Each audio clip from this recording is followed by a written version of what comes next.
Shalom, bendiciones a todos y cada uno de ustedes, mis hermanos, que se conectan a través de estas plataformas, ya sea en algo nuevo para ti, Teshua TV o YouTube. Estamos contentos como cada semana que pueda ser parte de esta serie de estudios que estamos teniendo acerca de entender los mandamientos en sus categorías y en sus leyes. ¿Por qué es importante entender los mandamientos? Porque muchas veces nosotros nos enfocamos en la obediencia a la Torá.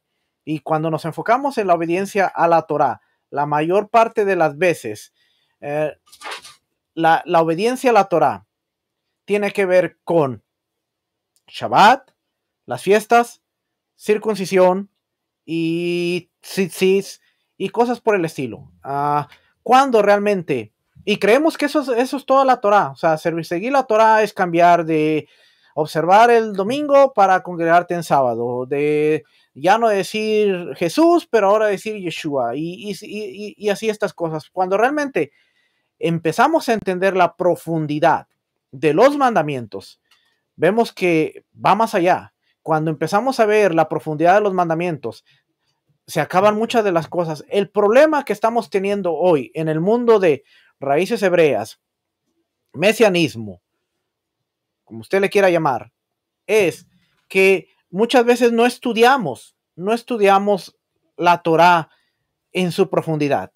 Y como no estudiamos la Torá en su profundidad, entonces venimos a creer que todo es rabínico, que todo fue establecido por el hombre, que hay cosas que tenemos que o que podemos escoger, esto sí, esto no, esto sí lo observo, esto no, esto es de los judíos y esto no aplica para mí porque yo soy mesiánico, yo creo en Yeshua, entonces por lo consiguiente no aplica para mí. Y cuando empezamos a considerar libros como el Talmud, como la Mishnah, que son recursos secundarios para extender nuestro entendimiento, mucha gente se asusta y dice, no, olvídate, porque ahí esa gente ya está enseñando Mishnah, está enseñando Talmud, que son recursos judíos, rabínicos, establecidos por el hombre.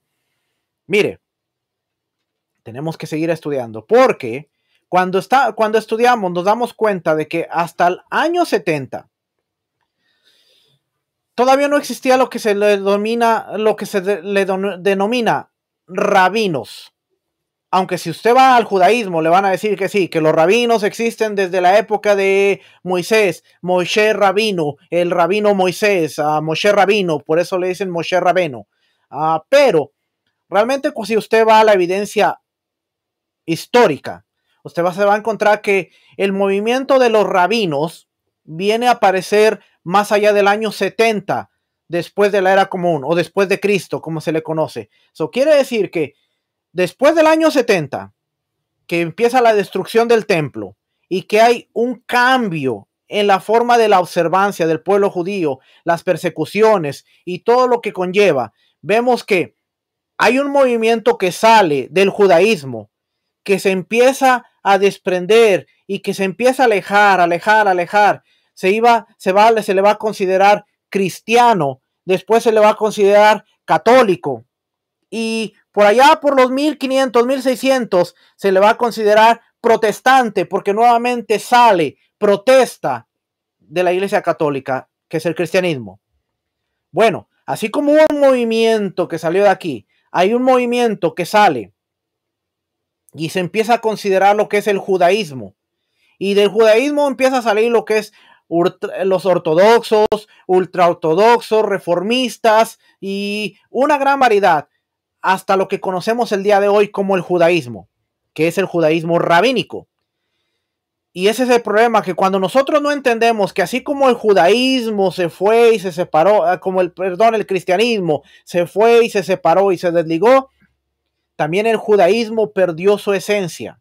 Y el judaísmo no es el mismo que Yeshua observaba, que los discípulos observaban, que se observaba en el primer siglo. Entonces, ¿cuál es el problema? El problema es que cuando no entendemos estas cosas, venimos a la Torá y empezamos a mirar al judaísmo y empezamos a desechar o empezamos a adoptar cosas que a veces no entendemos ni por qué se hacen.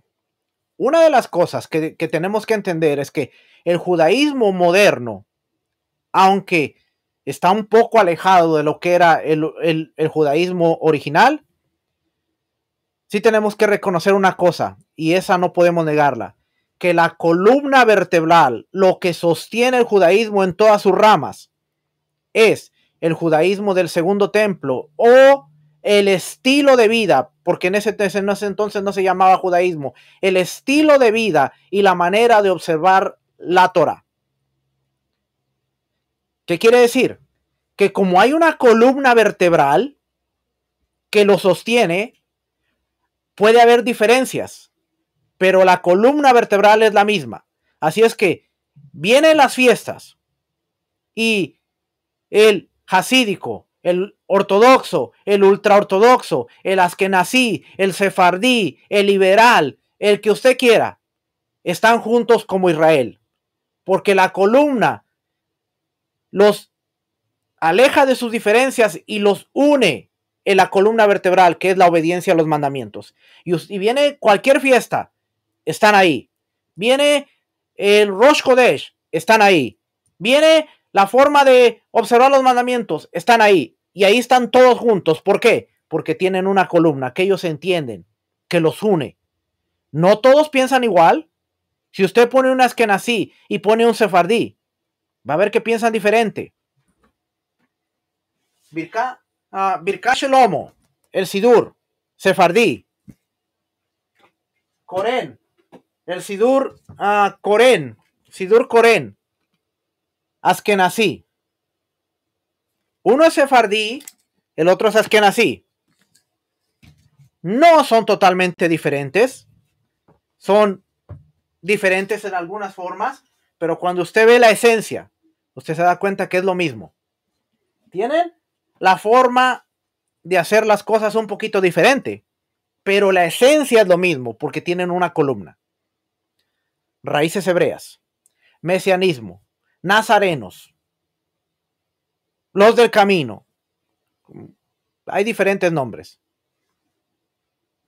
Tienen la forma de observar la Torah, pero no tienen una columna. Así es que viene Rosh Chodesh. Cada quien tiene su calendario. Cada quien observa un calendario. No, Rosh Chodesh fue hoy. No, viene mañana. No, porque de acuerdo a Enoch y de acuerdo al libro de los jubileos y de acuerdo al libro de... Viene Pesach. Viene Hanukkah. Con Hanukkah. No se diga, porque acabamos de pasar Hanukkah y hay un montón de debates, porque cada quien pretende entender la Torah a como ellos quieren, porque no hay una columna, no tienen un fundamento. Así es que viene a Rosh Hashanah. No se dice Rosh Hashanah porque eso es pagano, eso es de Babilonia. Nosotros no celebramos Rosh Hashanah, celebramos Yom Teruah. ¿Y qué tal si yo te digo que Yom Teruah no es una celebración? Yom Teruah es el servicio que se hacía en el templo para conmemorar Rosh Hashanah. El sonido del shofar, eso era Yom Teruah. Pero no era una celebración, no es considerada una fiesta. Ahora el mesiánico, ahora raíces hebreas, ahora viene y dice, no, nosotros no vamos a celebrar Rosh Hashanah porque eso es babilónico y eso es pagano. Nosotros celebramos Yom Teruah. ¿Hay templo? ¿Hay sacerdote? ¿Hay ofrendas? Todo eso no hay. Por lo consiguiente, entonces decir que está celebrando Yom Teruah es incorrecto. Pero ¿cómo llegamos a estas conclusiones? A través del estudio de la Torah, a través del estudio profundo, entender que la Torah no es Shabbat, la Torah no son las fiestas, la Torah no es tzitzit, la Torah no es circuncisión, la Torah no es eso. Todo esto que le acabo de mencionar es el resultado de conocer un estilo de vida.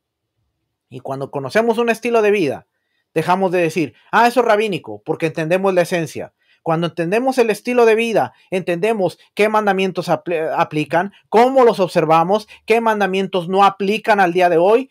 Así es que por eso nos hemos dado a la tarea de estar viendo las leyes, los mandamientos en sus categorías, en sus leyes. Ya hemos visto la primera categoría, estamos avanzando hacia la segunda categoría, que es el estudio de la Torah. Espero terminarla hoy, no se lo prometo, pero espero terminarla hoy, porque leyes del estudio de la Torá incluye 2 preceptos, 2 mandamientos. Uno, y los 2 son positivos. Uno es el estudiar la Torá y 2, honrar a los maestros y a los sabios. Es que son 2 preceptos en esta ley del estudio de la Torá. Y vamos a avanzar un poquito. Siempre me pasa lo mismo. Ok. Así es que, uno dice, las mujeres y los esclavos están exentos del estudio de la Torá. En cuanto a un niño, su padre está obligado a enseñarle la Torá, porque dice Deuteronomio 11:19, incúlcales a tus hijos a hablar de ellas, de las palabras de la Torá. Deuteronomio 11:19. Una mujer no está obligada a enseñarle Torá a su hijo, pues solamente el que está obligado a estudiarla tiene la obligación de enseñarla. Ahora, esto no quiere decir que la mujer no puede enseñarla. La mujer puede enseñarla, pero el que tiene la obligación, y de alguna manera, si estamos obligados, y quiere decir que vamos a rendir cuentas, es el hombre. El hombre va a rendir cuentas por el camino que le enseñó a sus hijos. Ahora, tú como mujer, tú puedes hacer la tarea de que si el hombre no está haciendo el trabajo de enseñarle, puedes ayudar, pero no tomar la responsabilidad completa de decir, bueno, yo le voy a enseñar a mis hijos. Puedes hacerlo temporalmente, pero siempre estar orando que sea el padre, porque el que tiene la responsabilidad y el que va a dar cuentas somos nosotros los hombres. Nosotros estamos obligados. No es que si queremos o no, estamos obligados a enseñarle a nuestros hijos buenas acciones. Por lo tanto, nosotros tenemos que aprender. Así es que, 2, así como el hombre tiene el deber de enseñar la Torá a su hijo, también tiene el deber de enseñarle a su nieto. Como también nos dice Deuteronomio 4:9, hazle conocer a tus hijos y a tus nietos. O sea que la responsabilidad, aunque de tus nietos va a ser de tu hijo, también como abuelo, también tenemos la responsabilidad de extendernos hasta la próxima generación. Y por ejemplo, Pablo, cuando le escribe a Timoteo, dice, trayendo a memoria la fe no fingida que hubo primero en tu abuela y después en tu madre. Eso quiere decir que estas mujeres, no se menciona al papá, no se sabe por qué, ni al abuelo, pero se menciona la fe que fue transmitida de la abuelita a la mamá y de la mamá a Timoteo. Así es que el trabajo de la mujer no se puede decir de que usted no lo haga, siéntese, y si su hijo se pierde, pues que se pierda y ya, porque el papá no lo hizo. No, pero siempre tener la mentalidad de, este no es mi trabajo, pero lo voy a hacer mientras llega el que lo tiene que hacer. ¿Okay? Así es que una mujer puede enseñarle Torah a sus hijos, claro que sí, sí puede enseñarle, pero no es tu responsabilidad primordial. Tú no eres la responsable que tiene esa obligación. Lo puedes hacer, pero el responsable directo es el hombre. Y no solo a los hijos y a los nietos, sino a cada uno de los sabios de Israel. Cada uno de los sabios de Israel tiene la obligación de enseñarle Torah a los alumnos, aunque no sean sus hijos. Así como también dice Deuteronomio 6:7, enséñalas a tus hijos. Se aprende de nuestra tradición que tus hijos se refiere a los alumnos, pues los alumnos son denominados hijos. Como dice Segunda de Reyes, capítulo 2, versículo 3, y salieron los hijos de los profetas. En este caso, a los profetas que estaban estudiando con los profetas se le llamaba hijos. Eran como los hijos de los profetas. No eran los papás biológicos, pero como estudiaban con ellos. Así es que de aquí viene muchas veces la confusión de, entonces, los discípulos o los miembros de una congregación tienen que decirle papá a su pastor, papá a su maestro. No necesariamente, pero yo no me meto en ese tema. Así es que hay muchas congregaciones, aún de raíces hebreas, que acostumbran decir, no, ahora ustedes son mis hijos. En mi caso yo no soy así, pero yo no voy a decir si está bien o está mal, porque hay muchas cuestiones que podemos evaluar. Y la figura de un pastor, de un maestro, se viene a convertir como la figura de un padre para muchas personas que no tuvieron un papá biológico o que tuvieron la ausencia. Y en ese caso, ¿cómo le vamos a decir? No le digas papá si es el reflejo directo, pero hay que evaluar cada situación individual. Yo no estoy aquí para decirle, usted está mal porque le dice papá a su pastor, o usted le dice hijos a sus discípulos, usted está mal, o usted está bien porque no lo hace. No, pero hay que evaluar cada situación. Pero dentro de la tradición del judaísmo se acostumbra que a muchos de los discípulos les llama, o en este caso, Segunda de Reyes, vemos que a los hijos de los profetas, los alumnos de los profetas, se les llamaba los hijos de los profetas. ¿Ok? 3. El hombre está obligado a contratar a un maestro para que instruya a su hijo, pero no está obligado a instruir al hijo del prójimo, a menos que no le signifique costo alguno. Quien no recibió enseñanza por parte de su padre, oiga, ponga atención porque esto es interesante. Quien no recibió enseñanza por parte de su propio padre, está obligado a instruirse a sí mismo. Así es que la Torá no dice, siéntate en la esquina y llora, es que a mí mi papá no me instruyó, es que por eso, no. Ahora sal de ahí, sacúdete. Si no fuiste instruido, ahora instrúyete tú mismo. Pero la Torá no te dice, no, sí, pobrecito de ti, pobrecito tú, porque nadie te enseñó y te compadezco. No. Si nadie te enseñó, ahora tienes que hacer los méritos de enseñarte, instruirte tú mismo, porque tuviste la ausencia, porque papá no estuvo ahí, porque no tuviste quien te enseñara. Entonces ahora llega el turno de ser responsable tú e instruirte. Así es que está obligado a instruirse a sí mismo cuando se percate de que debe estudiar. Si tú te das cuenta, hay muchas cosas que no me enseñaron, hay muchas cosas que no aprendí, hay muchas cosas que no me dijeron. Ahora tienes que estudiarlas tú. Y esto aplica tanto hombre para mujer, porque muchas veces el sistema, la gente sale dolida del sistema y empiezas a despertar a ciertas verdades y empiezas a decir, no, es que en el cristianismo me engañaron, es que en el cristianismo no me enseñaron, es que en el cristianismo. Bueno, esto aplica que cuando tú te das cuenta de que no fuiste instruido, ahora es el momento de, quizás el pastor no te enseñó cosas porque no tenía el conocimiento, no tenía la sabiduría, no tenía las herramientas, pero ahora que tú te percataste, bueno, ahora llegó el tiempo de instruirte tú mismo, dejarle de echarle la culpa al sistema, dejarle de echarle la culpa a las personas y decir, bueno, de aquí en adelante ahora me voy a instruir yo en todo lo que me hizo falta. Porque muchas veces la gente agarra coraje y no, es que me engañaron, no, es que no me dijeron, no, es que no. Que ya te diste cuenta, ahora deja de quejarte y actúa y decir, ahora voy a estudiar y voy a instruirme en todo lo que no se me enseñó. Deuteronomio 5.1 dice, estúdienlos y sean cuidadosos en cumplirlos. Individual, ¿ve? Estudien los mandamientos y sean cuidadosos en cumplirlos. Y encontramos que el estudio tiene prioridad sobre la acción, pues el estudio conduce a la acción, pero la acción no necesariamente conduce al estudio. Entonces, esto es interesante porque dice, el estudio tiene prioridad. Tenemos que tener la prioridad de estudiar sobre la acción. ¿Qué quiere decir? Estudia el mandamiento del tzitzí antes de ponerte el tzitzí. ¿Por qué? Porque el estudio del tzitzí te va a llevar a la comprensión de que tú digas, ahora yo quiero hacerlo, y te va a llevar a la acción. Pero la acción no te va a llevar a te va a llevar a la comprensión. ¿Y qué tal si el día de mañana alguien se te presenta ahí enfrente y te dice, ¿y qué es eso? Pues está la Biblia y números, ahí explican números. Sí, pero ¿qué significa para ti? Pues los mandamientos y si te llega a agarrar un hermano mayor de la casa de Judá y que te diga, ¿por qué traes eso? Y tú no le sabes explicar. Y te hace pedazos.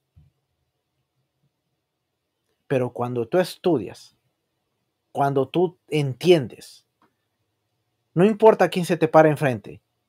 Tú no tienes que ser un erudito, un experto, un sabio completamente.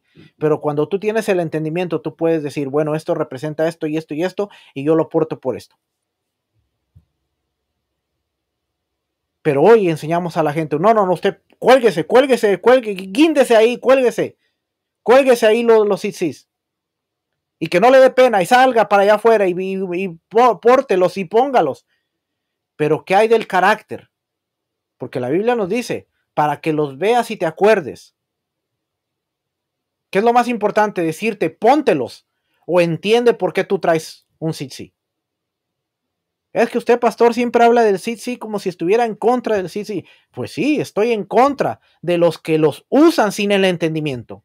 Porque aún portando tzitzit, maltratan, ofenden, dicen malas palabras, tratan mal a la esposa, tratan mal a los hijos. Y el tzitzit dice, para que te acuerdes de los mandamientos y los pongas por obra. Eso quiere decir que cuando tú traes algo colgando, es como el anillo. Cuando tú traes un anillo, te deberías de acordar y decir, yo le debo fidelidad a mi esposa. Así que si pasa una muchacha, decir, yo le debo fidelidad a mi esposa. Pero ¿a cuánta gente le importa poco traer un anillo y decir, ok, cabo que nadie me está viendo? A veces así somos con los mandamientos.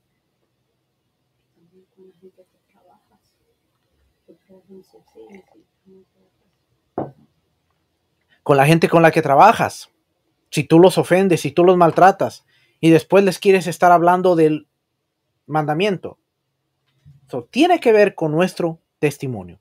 Así que ve por qué es importante. ¿Por qué nos enfocamos en esta área nosotros? Porque enfocándonos en esta área nos va a llevar a la acción. No tenemos que enseñar la acción sin el estudio. Mejor, el estudio, porque el estudio te va a llevar a la acción. Tú puedes hacer Shabbat 20 años de tu vida, pero si tú no estudias lo que es Shabbat, tú no vas a entender por qué lo estás haciendo. Porque te dijo un maestro, porque te dijo un rabino, porque te dijo un hermano, porque te dijo que tenías que poner una mesa con un mantel blanco y 2 panes con un mantel y 2 velas y el vino y esto, y porque te dijeron que tu mesa tenía que estar bien bonita y llevas 20 años haciéndolo así. Pero hermano, ¿por qué levanta la copa? ¿Y por qué decimos Génesis? ¿Y por qué esto? No sé. Pero usted lleva 20 años celebrando Shabbat. Sí, pero porque así me enseñaron. No, queremos gente que cuando se le pregunte diga, hermano, ¿por qué usted se lava las manos? Eso es rabínico. No, hermano, mira, es que cuando la gente venía, cuando los sacerdotes presentaban ofrenda ante el Eterno, nadie podía pasar al altar hasta que no se lavaran las manos y los pies en señal de purificación, porque entrabas a un espacio más elevado, un espacio de santidad. Nosotros en Shabbat entramos en un espacio del tiempo en donde nosotros venimos a presentar una ofrenda al Eterno, y cuando presentamos el pan como una ofrenda, es importante que nosotros entendamos que tenemos que lavarnos nuestras manos, no porque nos purifique, no porque nos haga más santos, sino porque es una señal de pureza. Nos presentamos delante de la presencia al servicio, a lo más alto del Shabbat, cuando le presentamos el pan. Por eso le echamos sal, porque la sal representa que cuando los sacerdotes traían la carne de un cordero, de un buey o de un animal, tenían que cubrirla de sal porque era convenio, representaba convenio, y traían la carne salada ante el Eterno, haciéndole entender que era el convenio. Y por eso nosotros hacemos esto, hermano, no porque sea rabínico, no porque se haya sido estipulado por un hombre, sino que la gente, cuando se dieron cuenta que no iba a haber templo, empezaron a traer los elementos del templo para el servicio diario con el Padre, o el servicio de Shabbat, representar a la comunión, el uno al uno con el Padre. Y por eso lo hacemos así, de esa manera. ¿Qué pasa si no me lavo las manos? No pasa nada, hermano, pero dentro de la esencia que tú te estás presentando en lo más sagrado y lo más elevado del Señor, ¿qué tú preferirías? ¿Presentarte malaseado delante de un gobernante o estar bien presentado? Estar bien presentado. Bueno, es lo mismo que hacemos nosotros en la mesa de Shabbat. Nos presentamos de la mejor manera delante del Eterno. Pero ahora tenemos un entendimiento y podemos explicar. ¿Y por qué las velas? ¿Por qué eso es rabínico? ¿Por qué? Mira, no, y explicamos de esta manera. Pero el estudio nos lleva a la acción. La acción no nos va a llevar al estudio. Eso es lo que quiere decir aquí. Usted puede hacer las cosas 100, 200, 300, 500 veces, pero eso no le va a dar el entendimiento y el conocimiento de por qué se está haciendo. Así es que por eso dice, el estudio tiene prioridad sobre la acción, pues el estudio conduce a la acción, pero la acción no necesariamente conduce al estudio. Déjenme ver si lo hago bien. ¿Quién tiene prioridad para estudiar la Torá? Si un hombre debe estudiar Torá y tiene un hijo al que le debe enseñar Torá y no tiene la posibilidad de estudiar ambos, por lo que tiene que elegir entre uno u otro, él, el hombre, tiene la precedencia por sobre su hijo. Pero si su hijo es entendido e inteligente, por lo que estudiará mejor que su padre, entonces el estudio del hijo tiene prioridad. No obstante, a pesar de darle prioridad a su hijo, que el padre no se desligue del estudio, pues tal como tiene la obligación de instruir a su hijo, también está obligado a instruirse a sí mismo. O sea, si el hijo va a aprender más que tú y vas a gastar tus recursos en él, el hijo es la prioridad, pero tú no te desligues de, pues ya mi hijo está estudiando, tú tienes siempre que seguir estudiando, pero la prioridad siempre es del hombre. Siempre el hombre ha de estudiar Torá y luego casarse, porque si primero se casa, su intelecto no estará libre para estudiar porque estará ocupado con las necesidades de su hogar. Pero si su instinto se fortalece al punto de no dejarle libre el corazón para estudiar, que contraiga matrimonio y luego estudie Torah. Pablo lo dijo de otra manera, que se case en lugar de estarse quemando. Si su instinto, que se case en lugar de estarse quemando. Era lo que Pablo casi trataba de decir. ¿Okay? La edad para comenzar el estudio de la Torah, desde cuando el padre debe comenzar a enseñarle Torah a su hijo, desde que comienza a hablar, que le enseñe. La Torah que nos ordenó Moisés es herencia de la congregación de Jacob. Deuteronomio 33:4 es lo primero que se le tiene que enseñar, que la Torah que nos ordenó Moisés es herencia eterna a la congregación de Jacob. Y el primer versículo del Shema, todo judío es lo primero que aprende. Escucha Israel, Adonai nuestro Elohim, Adonai uno es. Escucha Israel, el Señor nuestro Dios, el Señor uno es. Deuteronomio 6:4. Para inculcarle la importancia de la Torah y la existencia de Dios. Luego, que le enseñe poco a poco algunos versículos hasta la edad de 6 o 7 años, de acuerdo a las aptitudes del niño, y entonces que lo lleve a un maestro para niños. En un lugar donde se acostumbra a enseñar la Torah escrita, dice, ¿si era ese? Ya. Si la costumbre de la ciudad es que el maestro de niños pequeños reciba un honorario por enseñar Torah, entonces el padre del niño debe pagarle. Está obligado a pagar por su enseñanza hasta que el niño sepa leer toda la Torah escrita. En un lugar donde se acostumbra a enseñar la Torah escrita a cambio de una remuneración, está permitido cobrar por enseñar, pero está prohibido cobrar por enseñar la Torah oral. Como dice como dice Moisés, miren, les he enseñado, Deuteronomio 4:5, tal como yo he aprendido de forma gratuita, sin costo económico. Puedes cobrar por la Torah oral, la escrita, pero no por la Torah oral. Pero vamos a seguir leyendo. Dice, si no se encuentra a nadie que le enseñe gratuitamente, que pague por el estudio, como también dice, compra la verdad. Proverbios 23:23. Surge una interrogante. Si está prohibido cobrar por enseñar la Torah oral, entonces, si el maestro exige un pago, está transgrediendo esta regla y por lo tanto no sería correcto estudiar con él. Respuesta. El maestro puede cobrar por el tiempo que está ocupado enseñando, el cual podría utilizar para sus otros trabajos, y eso está permitido. ¿Puede uno mismo cobrar por enseñar a otros? Está escrito, y no la vendas, de lo cual se aprende que está prohibido cobrar por enseñar Torah, a pesar de que el maestro de uno mismo le haya cobrado por hacerlo. Eso quiere decir que si tú estás poniendo de tu tiempo, porque mucha gente dice, no, es que la Torah, la palabra debe ser gratuita y no se debe cobrar. Mire, muchas veces los maestros,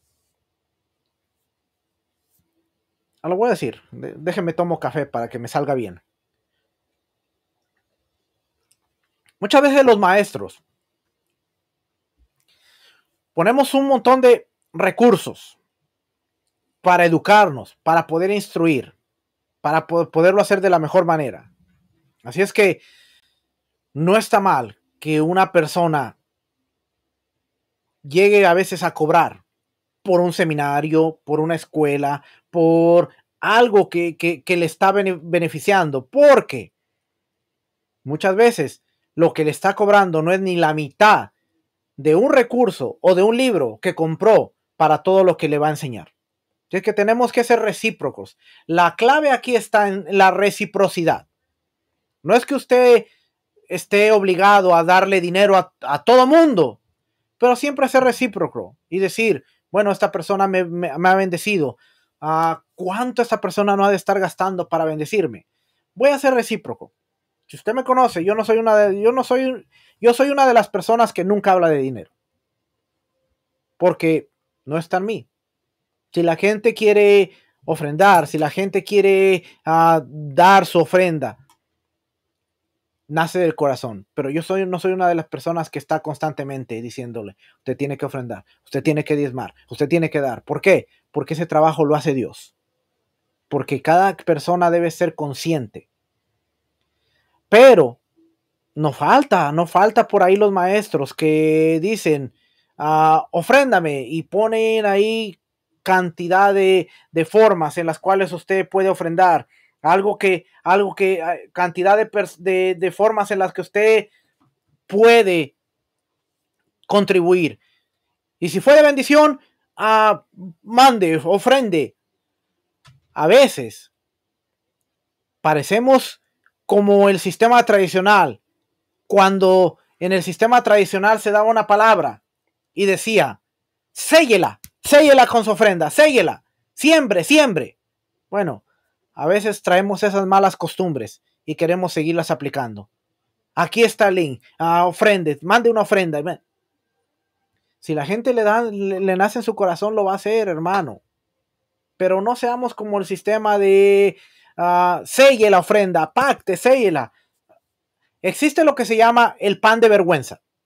Y el pan de vergüenza es un concepto de aquel que recibe gratis y no lo valora. Se convierte en el pan de vergüenza.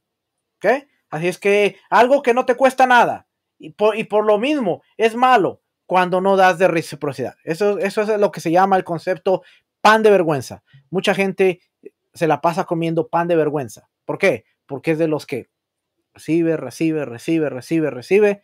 pero nunca da. ¿Ok? Así es que sea recíproco. Yo sé que estas clases las escuchan en Bolivia, Venezuela, Chile, Francia, todos los lugares de donde ustedes me mandan mensajes, que yo sé que Perú, ¿dónde más? Ecuador, ¿dónde más? Puerto Rico. Y todos estos lugares donde ustedes saben que están escuchando estas enseñanzas, no lo estoy diciendo por mí, sino lo estoy diciendo por los maestros que bendicen sus vidas. Sean recíprocos en el lugar donde se congregan, sean recíprocos con los maestros que les bendicen, y no tiene que ser una mega super cantidad, pero siempre sean recíprocos, porque yo sé que ustedes se congregan, yo sé que ustedes están recibiendo palabras de otros ministros. Sean recíprocos, de eso se trata. ¿Ok? Quería decir eso. Así es que no reciban pan de vergüenza, sino sean recíprocos. ¿Se debe estudiar Torah en cualquier situación? Todo hombre israelita tiene el deber de estudiar Torah, ya sea pobre o rico, sano o enfermo, joven o muy anciano y debilitado. Incluso si un hombre es pobre que toca puertas pidiendo caridad, e incluso si tiene esposa e hijos y tiene que mantenerlos, está obligado a fijar un tiempo para el estudio de la Torah de día y de noche. Está obligado. Ve que el estudio es importante, más allá de la acción. Como dice, estudiarás este libro de la ley o la Torá de día y de noche. Josué 1:8 de Joshua. Ahí dice, sino que meditarás en él, de día y de noche meditarás en él para que hagas. Primero estudias, meditas y después haces. Ahí está el orden, claramente. Cuando nosotros vemos el libro de Josué capítulo 1, versículo 8, dice, nunca se aparte de tu boca este libro de la ley, sino que en él meditarás de día y de noche para que hagas todo lo que en él está escrito. Y entonces, hagas prosperar tu camino y te vaya bien. Y el versículo que a todo mundo le gusta, mira que te mando que te esfuerces y seas valiente, no temas ni desmayes, porque yo, tu Dios, estoy contigo donde quiera que tú vayas. Sí, pero hay una condición, estudiar Torah y aplicarla antes de que nos vaya bien y que seamos prósperos en todo lo que hagamos. Entre los grandes sabios de Israel hubo leñadores, aguateros, gente que acarreaba agua, y ciegos, y a pesar de ello se dedicaron al estudio de la Torá día y noche, y fueron parte de la cadena de transmisión de boca a boca, la Torá oral, de la tradición oral que comenzó a partir de Moshe Rabeno. ¿Hasta cuándo es obligación estudiar la Torá? ¿Hasta cuándo me voy a jubilar de estudiar Torá? Hasta el día de la muerte. Pues cuando uno se dedica al estudio de la Torá, cuando uno no se dedica al estudio de la Torá, se olvida de ella, y ello está prohibido, como está expuesto en Deuteronomio 4:9, que no se aparten de tu corazón las palabras de la Torá todos los días de tu vida. La división del tiempo de estudio. Se debe dividir el tiempo de estudio. Fíjese, ponga atención porque esta parte es la que a muchos les cala y muchos no entienden. Yo no lo entendí hasta hace poco. Yo no crea que a través del estudio y a través de la conexión que he tenido con Rico Cortés, Joseph Good y Walter Agosto, yo he podido entender esta parte. Dice, se debe de dividir el tiempo de estudio en tres partes. Un tercio para la Torah escrita, un tercio para la Torah oral y un tercio para el entendimiento y profundización de cada concepto, deduciendo un concepto a partir de otro, comparando temas y aplicando los principios de interpretación de la Torah, hasta conocer cómo estos principios y cómo es posible inferir lo que está prohibido y permitido, y similares de lo que hayan aprendido de la tradición. Esto muchas veces se denomina Talmud. El problema es que mucha gente se quiere concentrar en solamente la Torá, solamente la Biblia, la Torá oral, eso es de los rabinos, el Talmud, peor tantito, pero todo esto es un complemento.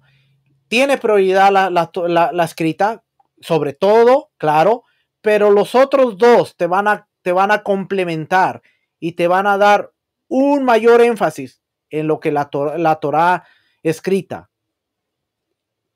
está dicho y te da.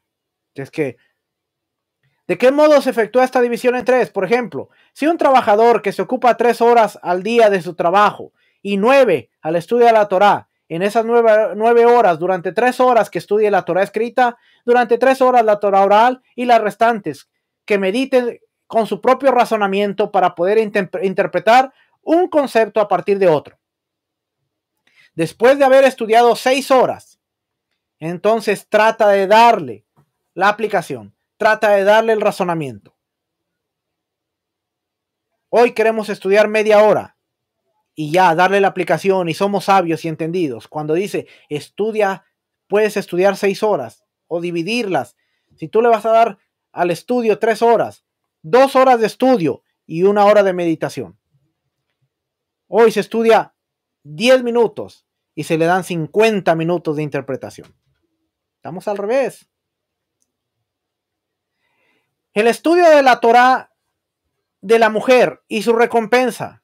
Una mujer que estudió Torá tiene recompensa, pero no es como la recompensa del hombre, pues ella está exenta, y quien hace algo sin estar obligado no obtiene una recompensa igual que el que lo hace estando obligado, sino menor, ya que no tiene la presión y obligación del otro, y cuanto más esfuerzo, mayor es la recompensa.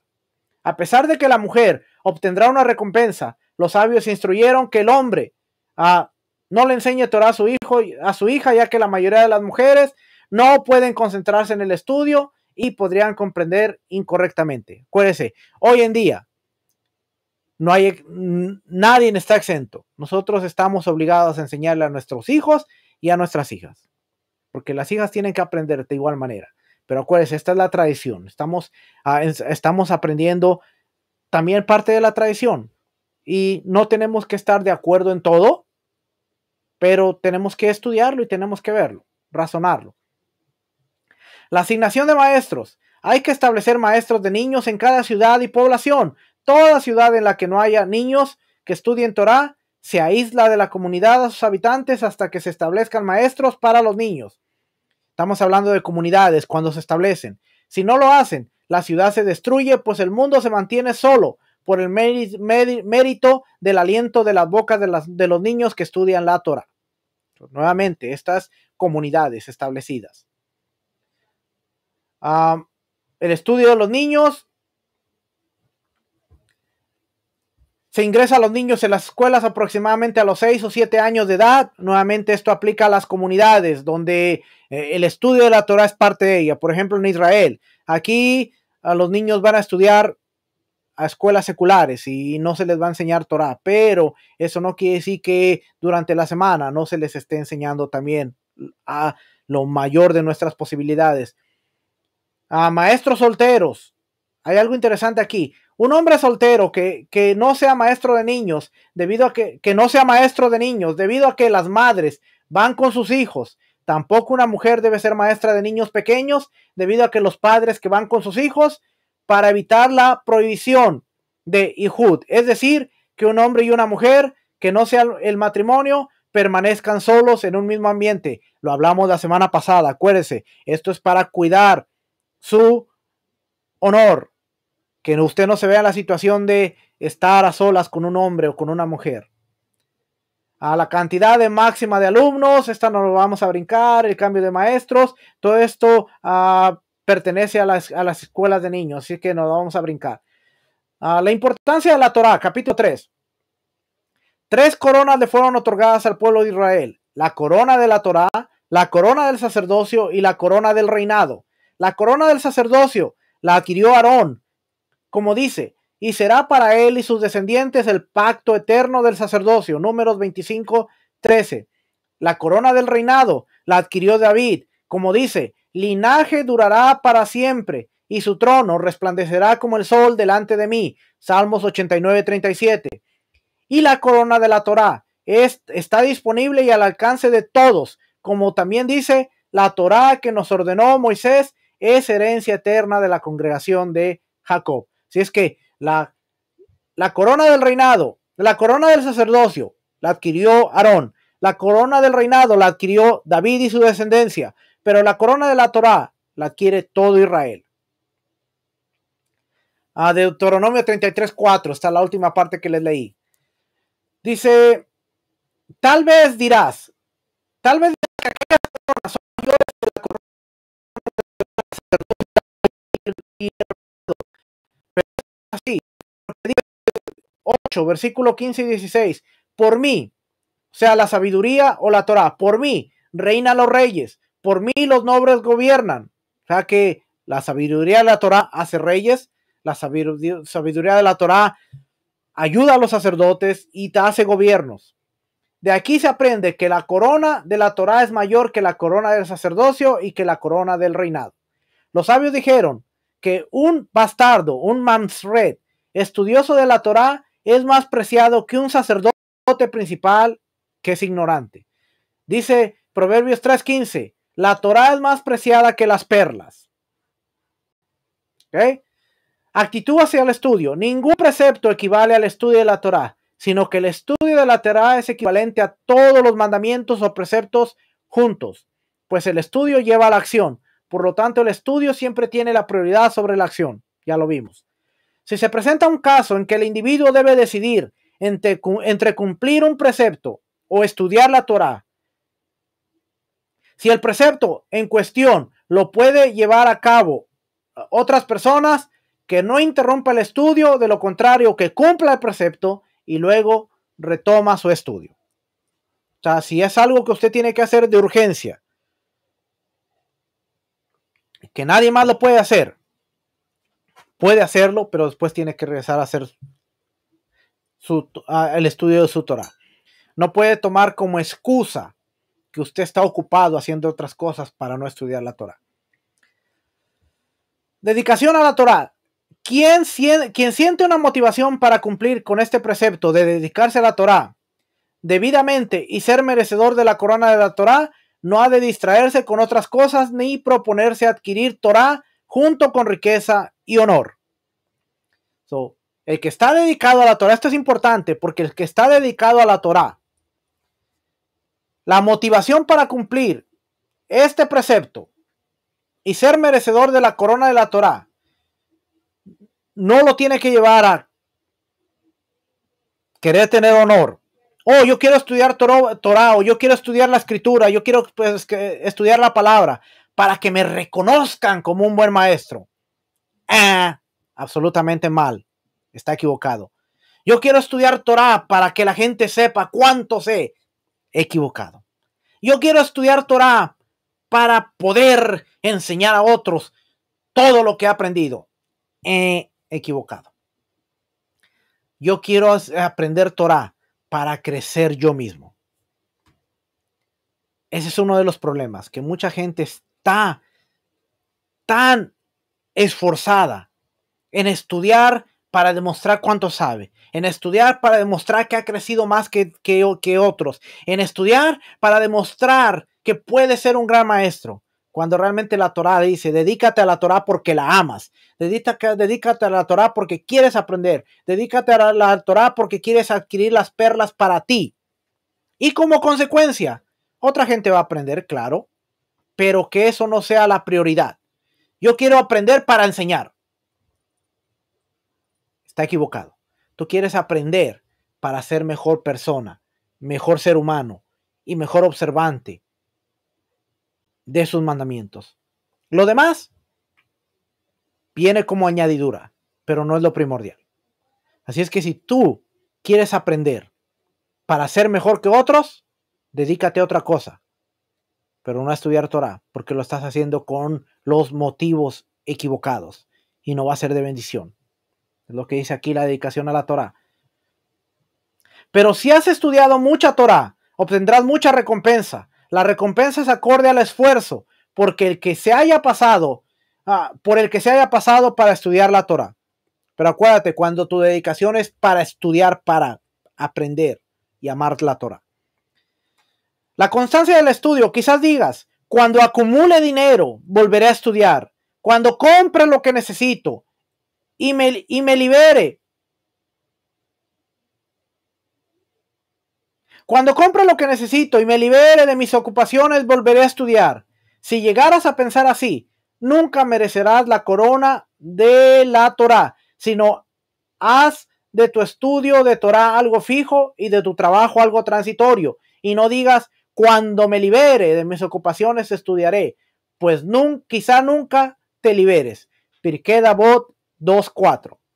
Mucha gente dice, cuando salga de mis deudas me dedico a estudiar Torah. Cuando salga de esto me dedico. Cuando salga de esto, porque nunca te vas a liberar. Siempre va a salir una cosa, otra cosa y otra cosa y otra cosa y nunca te vas a enfocar en lo que es el estudio de la Torah. ¿Quiénes adquieren Torah? El que se ocupa en demasía. Dice, está escrito, la Torah no está en el cielo ni tampoco del otro lado del mar. Deuteronomio 30, 12 y 13. No está en el cielo significa que no está con los arrogantes, los que andan en las nubes. Ni del otro lado del mar significa que no está con los que viajan al otro lado del mar, es decir, los comerciantes, que se ocupan demasiado en lo terrenal. Por eso los sabios dijeron, el que se ocupa en demasías en comercio no se vuelve sabio. Y ordenaron diciendo, reduce tus actividades comerciales y dedícate a la Torah. O sea, no que dejes tu trabajo, sino reduce a lo más mínimo, pero dedícate a la Torah. ¿Se debe estudiar Torah y trabajar? Quien adopta la idea de dedicarse a estudiar Torah sin trabajar y sustentarse de la caridad, profana el nombre de Hashem, deshonra la Torah, apaga la luminaria de la ley, causa mal sobre sí mismo y pierde su vida en el mundo venidero, pues está prohibido sacar provecho de las palabras de la Torah en este mundo.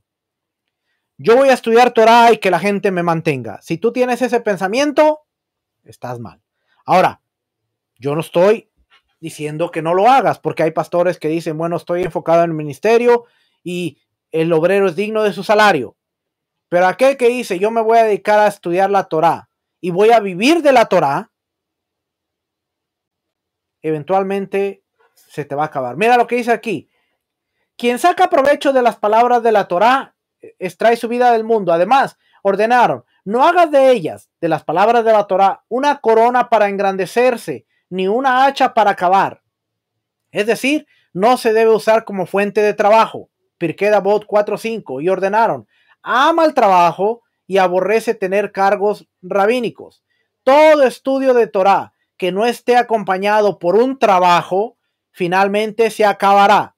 Y ese individuo terminará asaltando a la gente o manipulando a la gente en su caso, en su defecto, o temiéndole a la gente. Porque cuando tú dependes de la gente, tú eventualmente vas a hacer lo que la gente te diga y vas a convertirte en un esclavo de la gente. Si no predicas como nosotros queremos, dejamos de mantenerte. Si no haces las cosas como nosotros te decimos, dejamos de mantenerte. Si no haces, dejamos de mantenerte.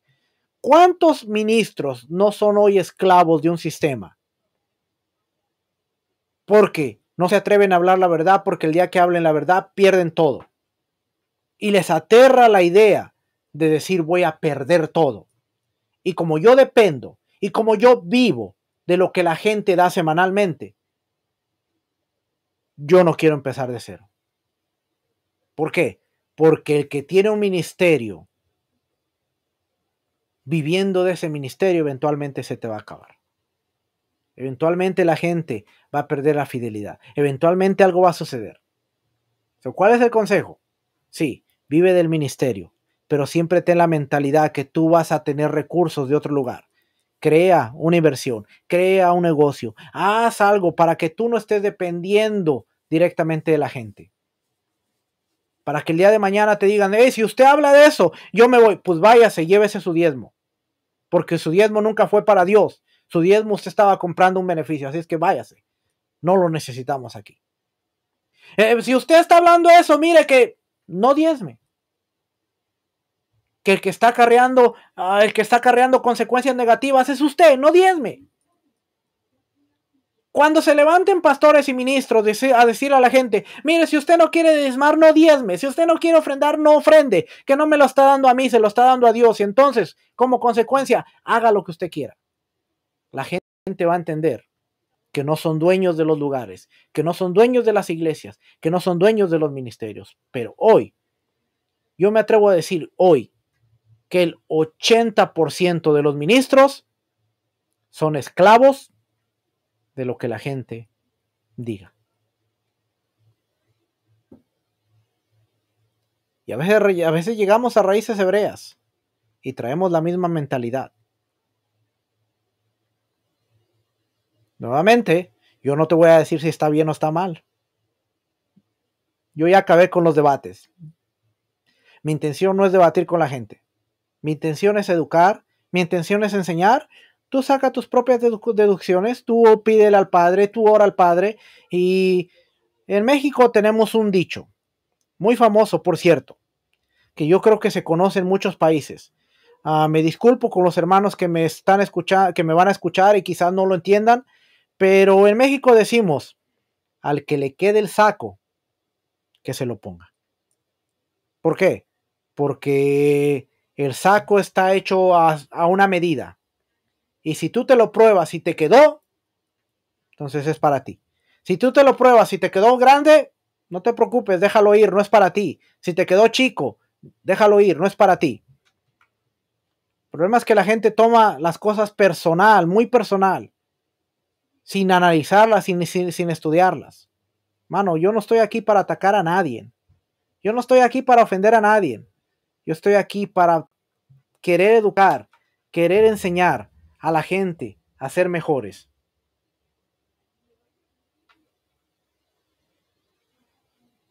¿Ok? ¿Ok? Así es que el esfuerzo en el estudio. Las palabras de la Torá no se mantienen en quien es perezoso con ellas, ni en quienes la estudian en medio de los placeres y de la comida y de la bebida, sino en quien entrega su vida por ellas y aflige su cuerpo siempre, y no concede sueño a sus ojos ni descanso a sus párpados. Hay quienes quieren ser sabios, pero no quieren poner esa hora extra de sueño, o no quieren poner esa hora de, en lugar de ver un programa de televisión de 2 horas, voy a dedicarlo a estudiar. Hay que ser esforzados, hermano. Hay que ser esforzados. Si yo le dijera las veces que yo me desvelo, pero déjenme seguir. Los sabios dijeron, es un pacto que todo el que se esfuerce en el estudio de la Torá en la sinagoga no lo olvidará fácilmente. Y todo el que se esfuerce en el estudio modestamente, sin llamar la atención, se hará sabio. Como expone, a los modestos les vendrá sabiduría. Proverbio 11:2. Quien estudia en voz alta, su estudio permanecerá con él, pero el que lee en voz baja lo olvidará rápidamente. Esto está en el Talmud de Eruvim 54a. Si bien es un precepto estudiar de día y de noche, el hombre aprende la mayor parte de su sabiduría por la noche. Por lo tanto, el que quiera adquirir la corona de la Torá debe esmerarse en estudiar Torá y palabras de sabiduría todas las noches y no perder ni siquiera una de ellas para dormir, comer, beber, charlar y cosas similares. Todo tiene que ver con el esfuerzo. Los sabios dijeron, quien abandona la Torá en la riqueza, terminará abandonándola en la pobreza. Y quien cumple la Torá en la pobreza, terminará cumpliéndola en la riqueza. Pirkei Avot 4:9. Este concepto está mencionado en la Torá, como dice, dado que no serviste al Señor tu Dios con regocijo y buen corazón, cuando todo era abundancia, por eso tendrás que servir a los enemigos. Deuteronomio 28, 47 y 48. Y también dice, Él te mandó privaciones para ponerte a prueba, para beneficiarte en el futuro. Deuteronomio 8:16. Quien no se esfuerza en servir a Dios cuando las cosas le están bien, le están yendo bien, no lo va a hacer cuando le están yendo mal. Pero quien le es fiel cuando las cosas están mal, le va a ser fiel cuando las cosas estén bien. Se le enseña a selección de alumnos, se enseña Torah solamente a estudiantes honrados que actúen decentemente o a un simple, es decir, que no sabe si es honrado o no. Pero a quien sigue un mal camino y quiere estudiar Torah con malas intenciones para provocar a Dios, primero se le ayuda a retornar al bien y se le guía por el camino recto, luego se le debe investigar para corroborar que haya modificado su conducta y finalmente se le ingresa a la casa de estudio y se le enseña. Dijeron los sabios, quien instruye a un estudiante indigno es como si lanzara una piedra a Marculis o a un ídolo, cuya forma de adoración era tirando una piedra. O sea, tenemos que tener cuidado a quién le enseñamos. A los apóstoles, los discípulos, el mismo Yeshua dijo, no le des vuestras perlas a los cerdos. O sea, no le des tus perlas, no le des tu sabiduría a la gente que no la va a apreciar. Hay gente que se quiere conectar contigo, pero no quiere aprender de ti. No le des tus perlas. Sigue caminando hacia adelante. Enfócate con aquellos que sí quieren aprender. Dice aquí, asimismo, no se estudia con un maestro que no siga el buen camino, a pesar de que sea un gran sabio, y todo el pueblo lo necesite por sus grandes conocimientos, hasta que retorne al bien, como dice, pues los labios del sacerdote preservarán el entendimiento y procurará Torah de su boca, porque es un mensajero de Hashem de los ejércitos. Malaquías 2:7. Los sabios dijeron, si el maestro se asemeja a un mensajero de Hashem de los ejércitos, aprendan Torah de su boca. De lo contrario, no procuren Torah de su boca. Yeshua dijo, no hagan como los fariseos, porque son sepulcros blanqueados. ¿Ok? ¿Qué quiere decir? Tenemos que tener cuidado aún de quién aprendemos, porque hay gente que puede ser un gran sabio, puede tener gran conocimiento, pero si no refleja la Torah en su estilo de vida, yo no le voy a decir no lo escuche, simplemente le voy a decir tenga cuidado, porque eventualmente las malas prácticas y las malas conductas se van a ver reflejadas en la manera de enseñar. ¿Ok? ¿Cómo se enseña? El profesor se sienta en la cabecera y los alumnos alrededor como una corona en un círculo para que todos puedan ver al maestro y oír sus palabras. Que el maestro no se siente en una silla si sus alumnos no se sientan en el suelo, sino que o todos se sientan en el suelo o todos se sientan en sillas. Antiguamente el maestro se sentaba y los alumnos permanecían de pie, y antes de la destrucción del segundo gran templo, se adoptó la costumbre de enseñar a los alumnos estando todos sentados. ¿Cómo hacer preguntas al maestro? Esto es interesante. Pongan atención los maestros que me están escuchando por ahí. Y pongan atención todos ustedes. Si el maestro enseñó algo y sus alumnos no lo comprendieron, que no se enoje, ni se encolarice con ellos, sino que vuelva a enseñar ese concepto, incluso varias veces, hasta que comprenda la profundidad de la ley. Asimismo, que el alumno no diga, entendí, si es que no entendió, sino que vuelva a preguntar, incluso varias veces. Y si el maestro se enojó y se enfureció con él, que le diga, maestro mío, esto es Torá y preciso estudiarla, y mi entendimiento es limitado. Hay maestros que no les gusta repetir las cosas varias veces.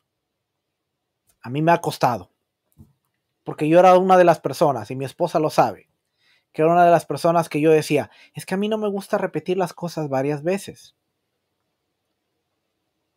Pero el Padre me ha enseñado que todo mundo aprende de diferentes maneras. Y cuando yo estudio estas cosas, yo me doy cuenta que yo tengo que tener la piel de un cocodrilo, de un lagarto. Porque si yo tengo que repetir la misma cosa 20 veces o 50 veces, lo tengo que hacer como si fuera la primera vez. Pero hay maestros que dicen, bueno, ya lo expliqué 2 veces, no lo entendió, póngase a estudiar. Están yendo en contra de la Torah.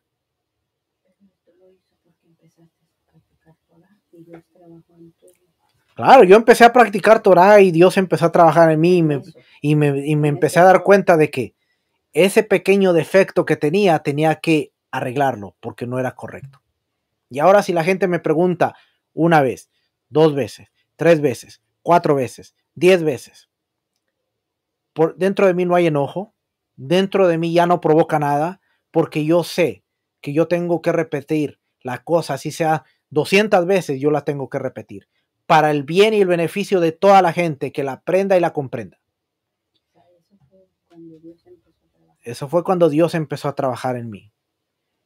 Hace unos 10 años, si yo hubiera explicado una cosa 2 veces y alguien viene y me pregunta la tercera vez, yo le hubiera dicho, váyase y estudie, que ahí está la respuesta. Pero hoy no, hoy si vienen y me preguntan 50 veces, yo me siento y con el mismo amor y la misma paciencia yo les voy a enseñar lo mismo. Pero yo he visto maestros y yo sé de maestros que enseñan Torah, que si usted no lo comprendió a la segunda vez, le ponen una tachota así y usted vaya a la esquina con orejas de burro porque usted no entiende. Eso está mal. No importa cuántos mandamientos te sepas, cuántos mandamientos tú enseñes, cuántos mandamientos tú observes, estás violentando uno, que es el no ser un buen maestro de Torah. Por el otro lado, el estudiante tiene la responsabilidad de decir no entendí. Y después de 10 veces, si no entendiste, decir no entendí. Pero no decir, no, sí, ya me quedó. Y por dentro estar, ¿y cómo era? ¿Y de qué forma era? ¿Y cómo era que dijo? No te quedó claro. Y pregunta. Si usted me sigue, si usted estudia conmigo, usted me puede preguntar la misma cosa 100 veces, que las 100 veces se las voy a responder con el mismo amor. No me voy a enojar. Ya Dios trabajó en mí. Ya Dios me cambió. Ya Dios me apachurró esas tuercas que estaban mal. Y es que dice que el discípulo, el alumno no se sienta avergonzado frente a sus compañeros y hayan comprendido un concepto desde la primera o segunda vez. que se los hayan explicado, mientras él lo haya hecho solo luego de varias veces, ya que si se siente avergonzado, esto entrará y saldrá de la casa de estudios sin aprender nada. Por eso los sabios anteriores dijeron, el vergonzoso no aprende y el iracundo no enseñará. Pirkei de Avot 2.5. Si a usted le costó un año entender lo que a alguien le costó un mes, no se sienta mal. Es la naturaleza de cada ser humano. Y si a usted le costó un mes entender lo que al hermano le está costando un año, no se sienta mejor. Es la naturaleza. Ni él es menos ni usted es más. Los dos son unos discípulos delante del Señor. Y cada quien va a su nivel. A mí me costó un año empezar a observar Shabbat. ¿Lo entendía? Sí. Pero después de un año es que yo hice mi primer Shabbat. Y hay gente que al primer mes estamos haciendo Shabbat. A mí me costó un año. Ahí iba. Y después de un año lo hice. Pero lo hice con entendimiento. Y de ahí en adelante ha sido una delicia para mí. ¿De qué se trata esto? De ir saboreando el proceso en el que tú estás. No te sientas menos porque tú ves que otra gente va en un nivel avanzado. Ni te sientas más porque tú ves que hay gente que viene mucho más lejos que tú. Simplemente, o eventualmente, esos que vienen ahí van a llegar a un mismo nivel que tú, o te van a pasar. Si es que el vergonzoso no aprenderá y el iracundo no enseñará. Si tú te enojas porque la gente te pregunta, eventualmente vas a tener que dejar de enseñar, si lo quieres hacer correctamente. ¿En qué casos estamos hablando? Cuando los alumnos no entendieron un concepto por su profundidad o por su propio entendimiento limitado. Pero si el maestro percibe que los alumnos son negligentes con las palabras de la Torá y flaquean en su estudio, y es por eso que no entienden, están obligados a enojarse con ellos, mostrarse enojados, ver las leyes relativas al carácter, ya las vimos la semana pasada, y reprenderlos por su mal comportamiento, para agudizarlos. Acerca de esto dijeron los sabios, inspira reverencia en tus alumnos. ¿Qué quiere decir? Que si usted viene y me hace las mismas preguntas 50 veces, pero es porque usted no estudió, ahí yo tengo el derecho de decirle, mire hermano, usted nunca va a salir de sus dudas porque no estudia. Si es que yo necesito compromiso de usted y yo necesito que usted se ponga a estudiar para que usted entienda lo que se está enseñando.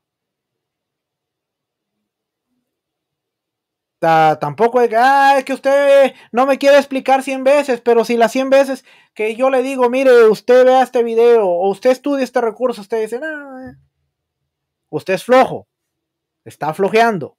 Si es que ahí hay que darle un apretón de tuercas al alumno también. Uno tiene derecho no a enojarse con la pregunta, sino a enojarse con el comportamiento del alumno.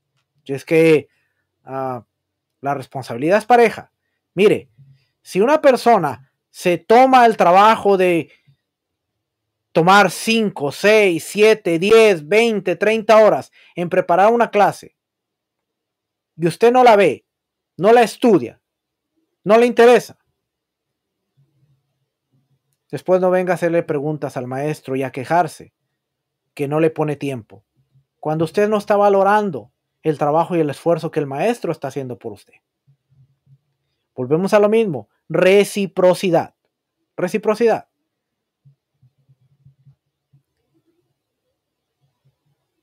Aquí dice, cuando el maestro ingresa a la casa de estudio, no se le hacen preguntas inmediatamente, sino que se debe aguardar hasta que se siente y que el alumno apenas entra, no pregunte hasta haberse sentado y descansado. ¿Okay? Esto ya es conducta. Si dos personas formulan preguntas, en el mismo momento se debe actuar de la siguiente manera. Si una pregunta está relacionada con el tema que se está estudiando y la otra no, se da prioridad a la pregunta relacionada con el tema en cuestión. Si una pregunta está relacionada con la acción y la otra no, se da prioridad a la relacionada con la acción. Si una es sobre la ley y la otra sobre un midrash, comentario sobre la Torá, se da prioridad a la relacionada con la ley. Si una es sobre un midrash y la otra sobre una agadá o un relato o interpretación, se le da prioridad al midrash. Si una es sobre agadá o interpretación o un kal vajomer, que es la deducción lógica, siempre va a la prioridad. ¿Okay? So, si usted viene a preguntar de una enseñanza que usted escuchó del internet de un maestro allá, usted va a estar en lo más bajo de la lista de prioridades. ¿Okay? No se le va a contestar su pregunta. ¿Por qué? Porque yo no voy a contestar preguntas de un maestro que le enseñó algo que le causó una confusión. Así es que para que usted vaya entendiendo cómo se le hacen preguntas a los maestros. Sueño y estornudo en medio del estudio. No está permitido dormir en la casa de estudio. Quien dormita en la casa de estudio, su sabiduría. Déjeme aquí. Ok. Su sabiduría se hace añicos. Así expuso sabiamente a Salomón. Harapos vestirá al somnoliento. Proverbios 23-21. A la casa de la Torá solo se hablan palabras de la Torá. Incluso si alguien estornuda en la casa de estudio, no se le dice salud para interrumpir el estudio. Talmud Berajot 53a. De más está decir que el resto de las cosas ajenas al estudio de la Torá están prohibidas en la casa de estudio. La santidad de una casa de estudio es más estricta que la de una sinagoga. So, tiene que ver con la santidad. Y después sigue honrar al maestro. Le dije que no me iba a que le iba a hacer en una parte, pero esta parte la vamos a ver la próxima semana porque tiene que ver con reciprocidad y vamos a ver muchas cosas que están relacionadas con el honrar al maestro. Así es que ya me pasé 12 minutos, no quiero pasarme más y quiero respetar su tiempo. Normalmente dije que eran entre 1 hora y la próxima semana vamos a terminar esta, que es honrar al maestro. Vamos a ver todo lo relacionado con honrar al maestro. Así es que familia, espero que esta clase haya sido de bendición, haya sido de edificación. No me crea nada a mí, verifíquelo siempre todo y siempre pídale al Ruach, al Espíritu Santo, al Espíritu de Dios, que le ayude a seguir avanzando. Yo no estoy aquí para decirle usted está mal, yo estoy bien. Yo quiero ser un educador y un facilitador, el cual traiga información, traiga educación para poder seguir creciendo. Familia, yo creo que la Torá es un mundo tan grande en el cual debemos adentrarnos para estudiar, para ser más eficaces, para ser mejores y seguir creciendo. Así es que nos vemos la próxima semana en misma hora, mismo canal, para seguir creciendo y seguir aprendiendo. Familia, shalom, bendiciones.